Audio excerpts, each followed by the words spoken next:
Sleeping beauty की कहानी।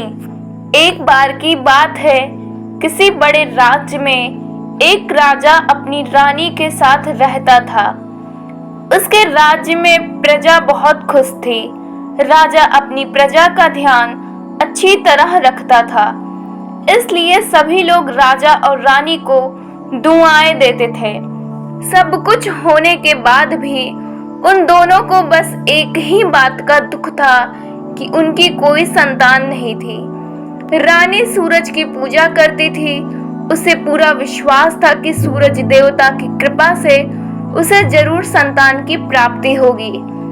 एक दिन राजा और रानी बगीचे में घूम रहे थे। बगीचे में एक तालाब था। दोनों तालाब के किनारे बैठकर प्रकृति का आनंद ले रहे थे। तभी वहां एक मेंढक आया और उसने कहा कि रानी को बहुत जल्द सूरज देव की कृपा से एक पुत्री की प्राप्ति होगी। मेंढक ने जो कहा था वो सच हुआ और उसी साल रानी को सूरज देवता की कृपा से खूबसूरत बेटी हुई।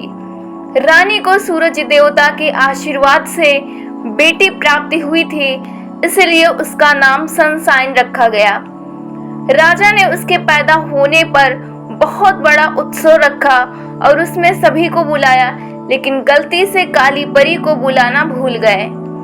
जब सभी राजकुमार को आशीर्वाद दे रहे थे, तभी काली परी आ गई और उसने गुस्से में राजा को श्राप दिया कि जब तुम्हारी बेटी 15 वर्ष की हो जाएगी, तब एक चरखे की कील चुभने से उसकी मौत हो जाएगी। इतना बोलकर वह गायब हो गई। राजा और रानी दोनों बहुत दुखी हो गए। उनको दुखी देखकर सफेद परी ने उनको सांत्वना देते हुए कहा कि तुम चिंता मत करो, मैं इस श्राप को रोक तो नहीं सकती, लेकिन इसे कम कर सकती हूँ।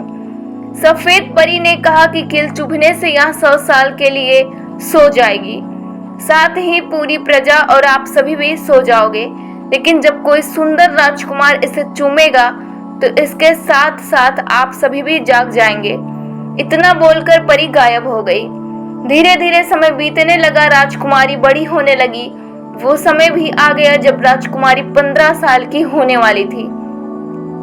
तभी राजा और रानी को किसी काम से राज्य के बाहर जाना पड़ा। वे एक दासी के भरोसे राजकुमारी को छोड़कर चले गए। जिस दिन राजकुमारी का जन्म का दिन था और वो खेलते खेलते किसी तहखाने में पहुंच गई, वहां पुराना चरखा रखा हुआ था। राजकुमारी ने जैसे ही उसे हाथ लगाया, उसमें लगी कील उसे चुभ गई और वो वहीं गिर पड़ी। सेवकों ने उसे बहुत ढूंढा और वो तहखाने में सोती हुई मिली। उन्होंने उसे जैसे ही उसे बिस्तर पर लेटाया, एक एक करके सभी सोने लगे। कई वर्ष बीत गए। महल के चारों ओर जंगल और कटीली झाड़ियां उग गई। महल तक पहुंचने का रास्ता बहुत कठिन हो गया था। उस महल तक पहुंचने की कई राजकुमारों ने कोशिश की, लेकिन कोई भी वापस नहीं आया। काली परी के श्राप के कारण सभी नींद में सो जाते थे। एक दिन उस महल की कहानी सुनकर एक सुंदर राजकुमार उस ओर आया, जो कई राज्यों को जीत चुका था। सभी ने उसे वहां जाने से रोका और कहने लगे कि जो भी वहां गया कोई वापस नहीं लौटा। लेकिन राजकुमार ने किसी की भी नहीं सुनी और महल की ओर चल गया। जैसे ही वह महल के पास पहुंचा, अपने आप ही झाड़ियां दूर हो गई और वह सीधा राजकुमारी के कमरे में चला गया। मार्ग में उसे सभी सोते हुए मिले।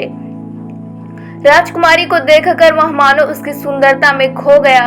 उसने खुद को संभालते हुए जैसे ही उसे चूमा, वैसे ही काली परी का श्राप टूट गया और उसके साथ ही सभी नींद से जाग गए। सभी दोनों को देखकर बहुत खुश हुए और दोनों की शादी करवा दी। कहानी से सीख, दूसरों का अच्छा चाहने वालों के साथ कभी बुरा नहीं होता।